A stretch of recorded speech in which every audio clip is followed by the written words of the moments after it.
नमस्कार. आज आपण एकादशी निमित्त भगर करणार आहे.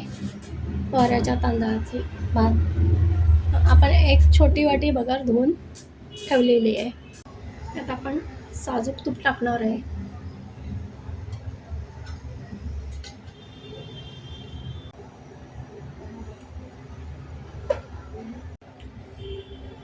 जिरं घालायचं आहे.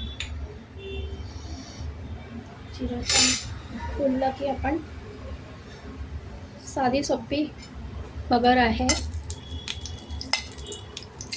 मिरच्या घालूया आणि ती भगर तुपात छान परतून घेऊ. तुपात छान परतली की छान चव लागते.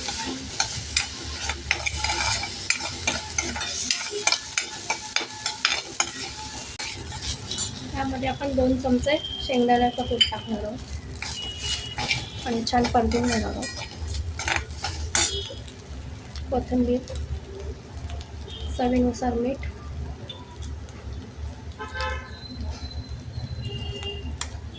आणि चवीला साखर हे पण छान परतून घ्यायचं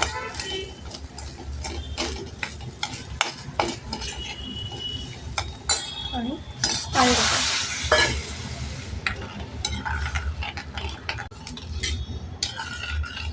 आता याच्यावर आपण झाकण ठेवू आणि मंद गॅसवर एक 5 ते 7 मिनटं वाफ करूया. आपली भगर बघा छान तयार झाली आहे. आपली गरमागरम भगर एकादशी निमित्त तयार आहे. रेसिपी आवडल्यास लाईक, शेअर आणि सबस्क्राईब करा. धन्यवाद.